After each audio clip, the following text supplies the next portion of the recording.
Hello and welcome to episode 229 of AvTalk. I am Ian Petchnick here, as always, with Jason Rabinowitz. And Ian, I thought you're supposed to be on vacation. I am on vacation. This is the miracle of recorded sound allows us to sort of make liars of ourselves. We were supposed to be off this week, but as is the universe's cruel bend, big news came out pretty much right after we hit stop on the last recording. None of it bad news, just no, news. Not bad news, just big news. We have to clarify. Usually when we put out a special podcast, it's because something horrible has happened. But in this case, it's just things. It's just things. Big enough to spend a few minutes at the end of the current week. So episode 228 is out. Hopefully you're listening to it or have listened to it. And then we're going to record this one today to talk about some of the things that happened this week. Nothing too, time sensitive here, but just some interesting stuff that we thought was worth mentioning. And then we'll really be on vacation. I promise. All right. Let's get into it. So Air India has a brand new look. They got a brand new everything. Coming up, they'll have hundreds of new aircraft, and now we know they will have a brand new brand identity, including livery and completely new in-flight products, which is very interesting. And there's even a little controversy over some of the registration numbers they picked for their mocked-up aircraft, which I think is kind of funny, but we'll get to that. Yeah, so let's talk about, you want to start from the inside out or go from the outside in? Let's go outside in. I think most people care about what's on the outside. Sure. So on the outside, we go from the old kind of smaller titles above the windows, the red tail with the, I guess it's half of the logo type, and then the iconic red window framings. And the airline says that they have changed the window framings around each window and expanded on that idea to make, they call it the Hero window frame tip tail fin. So instead of having window frames around each window, the entire tail is now a window frame in a deeper red, aubergine or eggplant for those in the US, and gold. So it's like they took a window frame around each window and just threw it on the tail, and then they gave the forward fuselage a lovely billboard splash, Air India, in a font they are calling Air India Sans. And It wouldn't be a mid-2020s airline rebrand without very large belly titles. Yes, very important context there. I'm a bit split on this. For one, the logo itself that Air India will be using for its brand, I think, is pretty uninspired. It's just the words Air India and kind of the window frame icon tilted 45 degrees, very bland. But the livery of the aircraft itself, I think not quite a grand slam, but it is certainly better than many of the livery refreshes we've seen over the past few years. And I like some of the attention to detail with the red engine cowling with the gold ring around the inlet, it looks like. The wingtips have the same window frame design that we saw in the past. The word mark is nice and large. So overall, it's a little bit busy, but it's certainly better than some we've seen years past. It's certainly more modern. The outgoing livery certainly needed a refresh, yeah.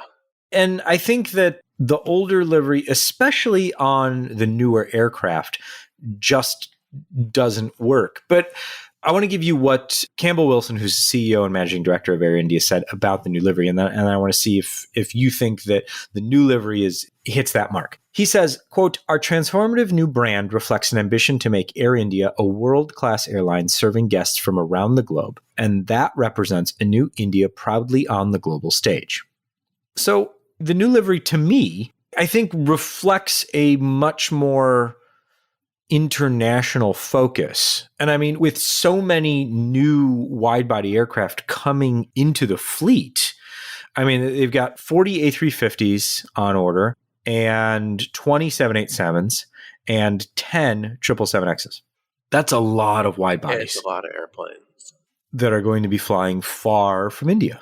Not to forget also the Vistara fleet that they'll be absorbing too. So there's even more aircraft to take into account. Right. And its existing fleet, which we know now that at least the 777-300ER fleet will be sticking around. Don't quite know about the 200LR fleet. It sucked up after Delta let those go, regrettably. But we know the 300ERs will be sticking around and getting this livery. So an interesting refresh. I think it certainly fits the bill of what they say they're trying to do. And there's a photo in the show notes and a link to the blog post that includes a number of photos and kind of the brand refresh explanation that Air India posted. I mean, it really all comes down to how does it look on an actual aircraft? And for that, we have to wait until later in the year. The first A350 to enter Air India's fleet is scheduled to begin service in December, which means they'll have to take delivery before then, which means it'll have to be painted before then. So I would look for the aircraft to be painted sometime late October, early November is my best guess before it, goes through its final flight testing and goes to Air India and then is inducted into service. So keep an eye on that, and we'll look for the first photos out of Toulouse later this fall. Yeah, those will be nice to see. A lot of new airplanes coming pretty quickly to Air India. So, Jason, we talked about the outside. Let's talk about the inside. What are they doing inside the aircraft? They're doing a lot. This is what's really going to make or break the new Air India, I think. Regardless of what the paint is, what the brand is, Air India has a tarnished brand image for the last, let's say, 2 decades for operating really, really subpar interiors. You don't book Air India because you think the seats are nice or you like the meal or you like the entertainment, because there's a chance that the entertainment probably doesn't work or the seat is 4 generations old and is broken in some way. The old Air India really, really let itself go in that regard. The new Air India, we've seen what will be coming to the refurbished 777-300ER, which should start flying the middle of 2024, they said. They're spending $400 million to completely refurbish its fleet of 43 wide-body aircraft, so I assume that takes into account all of the 787-8s it has in its fleet, as well as the 777s. They're going big. They are looking to do not just economy, of course, but adding premium economy, which Air India has not previously had, a new business class, and also reintroducing first class, which is an interesting move. It's not your traditional super luxe first class. It's more of kind of a business plus product in its own little mini cabin, which is kind of the industry trend right now. So it's not something outrageously nice, but it is a segmented first class product, which I think Air India had last on its 747s and maybe a 777-300ER.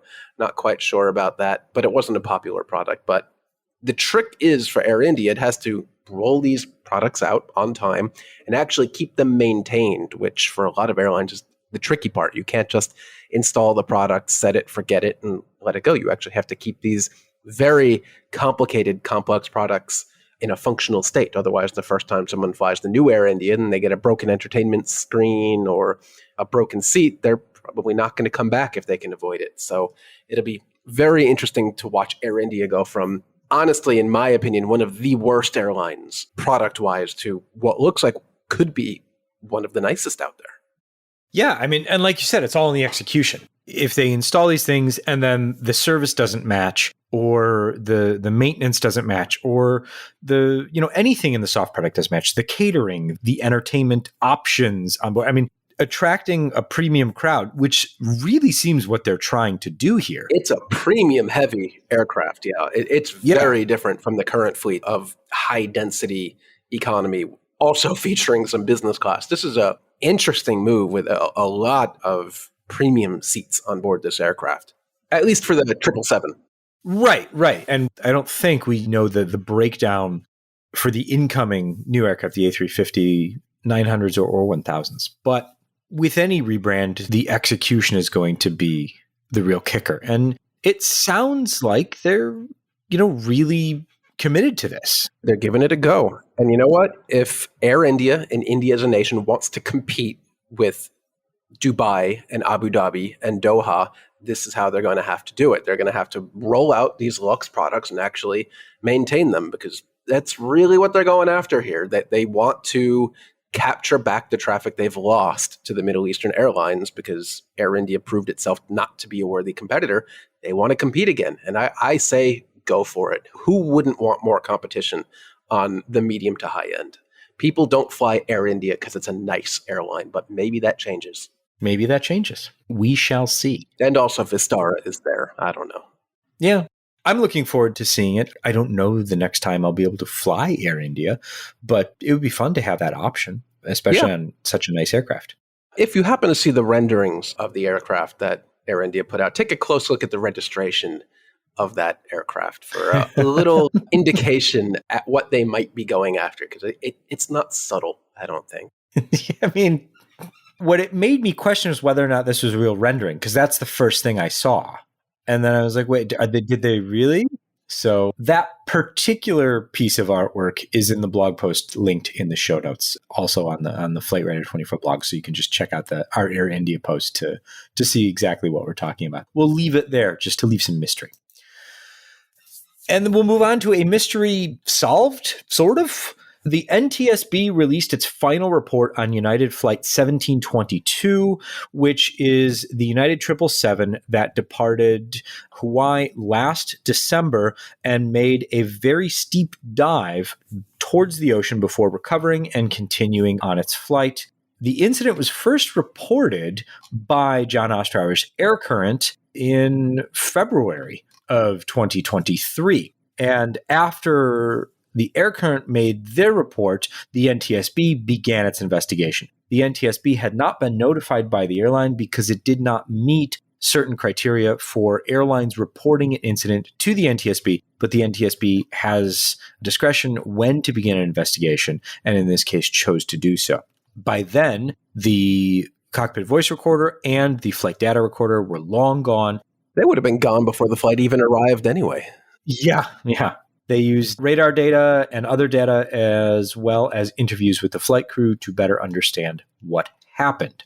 What they found, the probable cause and I'll quote the NTSB's final report here and then we can kind of dissect that. Quote, the flight crew's failure to manage the airplane's vertical flight path, airspeed, and pitch attitude following a miscommunication about the captain's desired flap setting during the initial climb. So here's what happened. The captain, who was the pilot flying, decided to go with a flaps 20 takeoff and full power because the weather was poor. So after takeoff, the captain called for flaps 5. The first officer thought he heard the captain request flaps 15. Did you get that right? I hope so. I think you did. I think I did too. This stuff is confusing. I think we've just proved how this can happen. Okay. Investigation concluded. There you go. So what happened was the aircraft's pitch attitude decreased and the airspeed increased as the flaps were then moved up to flaps 1 because the captain called for flaps 1 quickly after calling for flaps 5, but the flaps had only been set to flaps 15. Then they were moved up. The captain then initiated a controlled flight into terrain recovery, and the flight continued on. They got to within 748 feet above the water's surface. Not great at all. And in this case, of course, there were ground proximity warning systems, or in this case, I guess, water proximity warning system alerts going off. The 777 was chiming pull up, which of course they heard. So this could have very well been a controlled flight into terrain situation. Thankfully, it was not. The crew was able to avert such an incident. Honestly, I just find it fascinating that the NTSB was able to piece together this definitive report just on crew statements and, I quote, other records as information sources, that the crew was able to remember what happened, give their account, even though the official recordings of the event were long gone. If I recall correctly, the flight crew filed a report not long after landing. And I'm not sure if it was one of the FAA's flight safety reports or a report just with the airline, but I believe there was a record of what happened not long after the flight. So yeah, I think it was filed with the airline itself, yeah. Yeah, so I don't know if they relied on that to kind of continue the conversation with the NTSB. It is interesting to see that a small bit of confusion not long after takeoff can lead to a very dire situation very quickly. But in this case, it was caught, corrected, and some of the automated systems that are there to keep the aircraft and the crew and all of the passengers safe worked as intended. And their training kicked in and they were able to continue the flight. Last 2 weeks ago, we talked about the NASA AEROMMA campaign. And we talked about why NASA DC-8 was flying low over major cities, including Chicago, New York, and Los Angeles. And we then got an email from someone who works at NASA. Fantastic. And I love when this happens because all of the things that I read on the AEROMMA project did not explain what this fine person who works at NASA, I don't know if they want to be identified, so we won't identify him at this point, but they are a NASA scientist and meteorologist. And they wrote in to explain why the flight paths are the way they are and kind of what they're trying to study. So I'll read a few excerpts from their fascinating email. The planetary boundary layer is where most of our air pollution we emit from the surface gets trapped, and that's the stratified brown layer you see when you take off and eventually rise above it as the aircraft descends. The ozone, or photochemical smog, that we're interested in measuring is ozone that's produced low in the atmosphere, usually in the boundary layer, from human emissions, and is different from the protective ozone layer in the stratosphere that has been susceptible to chlorofluorocarbons. So in short, ozone down low is produced through a process called photochemistry.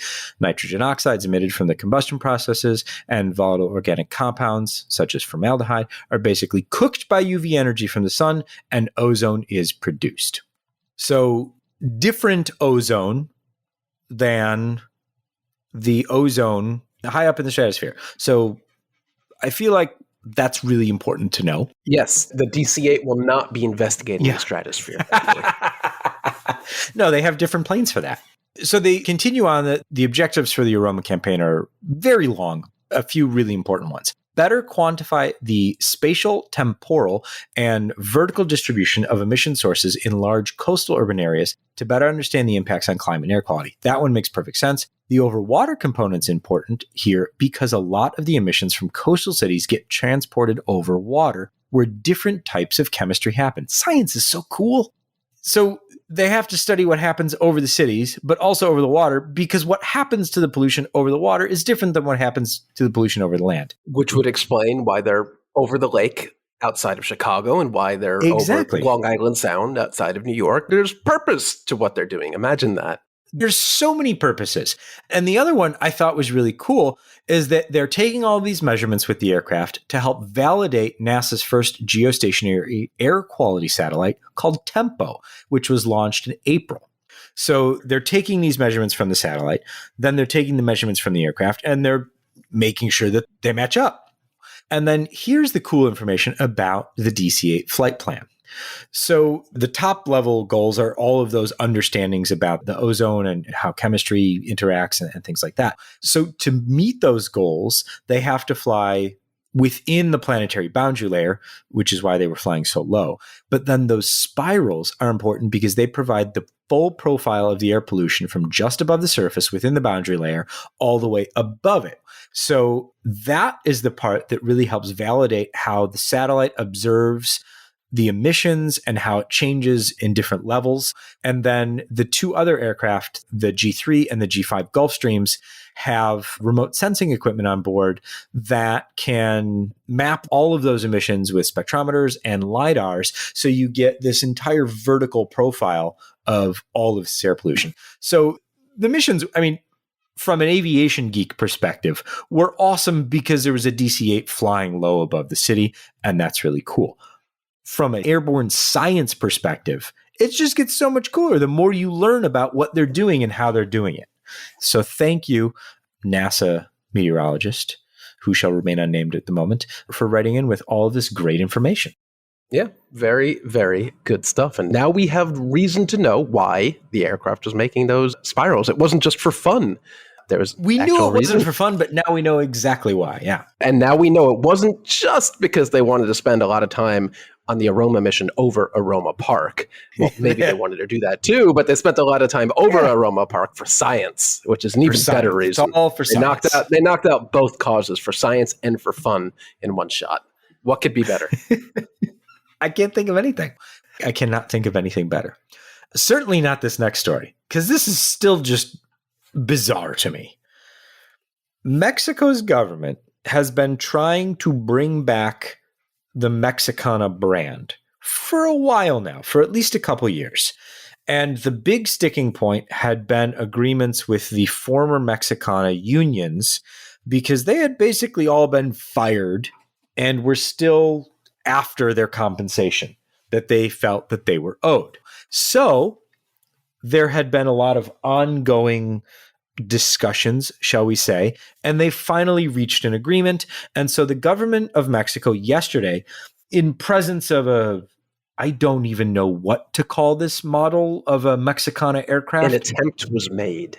Yeah, an attempt at what, I'm not sure, but an attempt nonetheless. Anyway, in the presence of this particular model, they announced that they're bringing the airline back with a start of 10 737-800s. The airline will be overseen by the Defense Ministry and led by a Mexican Air Force general. So I guess service is going to be great. Sure. Can be punctual, I hope. One would hope. This whole thing to me is just beyond. Look, if there's a way that if there's a way that Mexico's current federal government can screw around with the aviation sector, they are going to find a way to do it and do it They poorly. really are.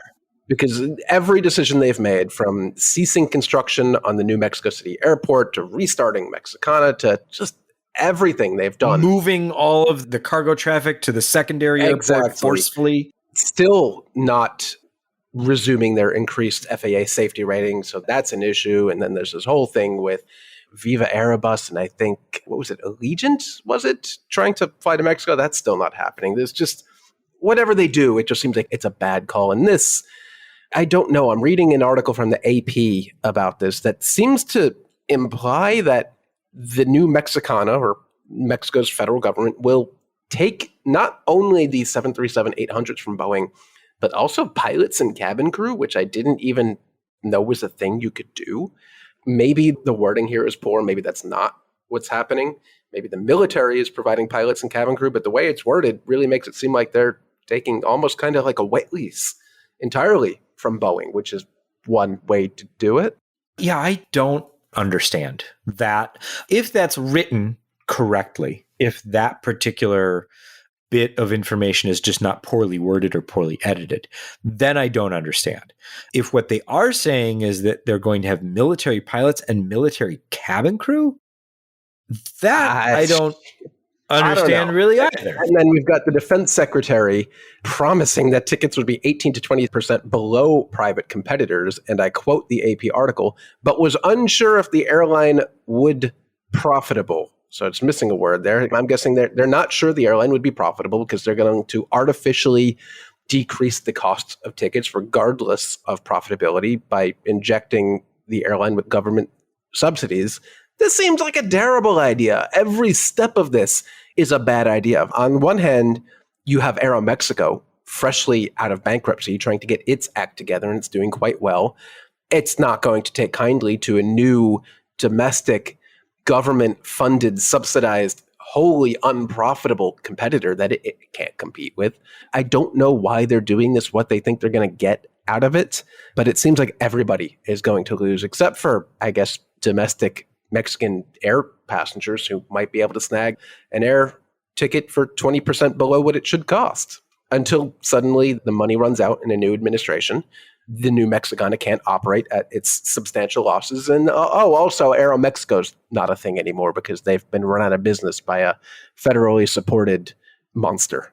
I do not understand most of what's going on down there. And at this point, it's very clear that almost none of it has anything to do with the actual aviation aspects of it. And decisions are not being made in, I guess the word for it is a sound manner, a logical manner. It doesn't make any sense to me why you would want to do this. But it'll be basically a low-cost carrier model, single-class 737-800s with 180 seats, quote, quality service at an affordable cost. Sure. We shall see. Sure. All right. Let's close this particular episode with some good news. Last week, we talked about the Lego Concorde coming out. And we didn't really know much. And then, of course, after we hit stop on the record button, Lego released all of the details that you need to know. So here's what's happening. Lego is releasing a gigantic Concorde set. This set is going to be 42 inches long, 105 centimeters, 17 inches wide, 43 centimeters, and 6 inches high, 15 centimeters. It is going to include 2,083 pieces, and it is going to cost not actually as much as I thought, but still not cheap, $199.99. The set will be available on the 7th of September. If you are a Lego VIP member, which, I mean, who isn't? You can buy the set on the 4th of September. So fantastic. I'm thoroughly excited about getting my hands on this particular set. You'll need a nice landing area for that aircraft. And that reminds me, I should go see the actual Concorde that was floated down to the Brooklyn Navy Yard a few blocks away from me. Forgot to mention that, but the Intrepid... Grab a paintbrush and go help them repaint it. Yeah, the Intrepid's Concorde on the west side of Manhattan was floated over from one borough to another here in Brooklyn for, I guess, some rehab work going on through, I think, at least the end of the year, just a few blocks away from me. I'm going to go check it out, see what I can see. Can't put it on my coffee table or anything like a Lego model. No, decidedly not. No. I think we left last episode with you not wanting to get arrested for building the Lego set in the Navy Yard. So maybe we'll leave it there this episode too, with you also not getting arrested, which seems like, I think, a good idea. But we had enough happen in the last 2 days of the week to fill an entire episode. So it'll be, I guess, an abbreviated episode coming out, well, by the time you'll have listened to it at the end of the week. But know that we appreciate the aviation industry doing its part so that we could record a new episode and we didn't have to do a clip show. So thank you, everyone, for listening to this episode and all the rest. I will say I shared with Jason a neat little statistic that we ticked over this morning. We've now passed 5 million downloads of the podcast. So thanks to each and every one of you who has contributed one or 229 at this point of those downloads. No matter how many episodes you've listened to it, we really appreciate it. Oh, I'll also say that we keep saying email us at podcast@fr24.com, and then you do, and you haven't received a response for us in a while. And the reason for that is that Google was not sending the podcast email to my email. It was receiving them all and then just decided that it didn't need to forward them on to the human and was collecting. So if you sent us an email, you will be getting a response. I'm going to work my way through those as fast as I can so that you can receive the response that you deserve. So if you sent us an email, I am so sorry that we haven't received it in the last few weeks at least. I'll have to see how far it goes back for sure, but very sorry. And from now on, we fixed it. So you can email us at podcast@fr24.com. But until the next episode, thank you all so very much for listening. I am Ian Petchnick here, as always, with Jason Rabinowitz. Thanks for listening.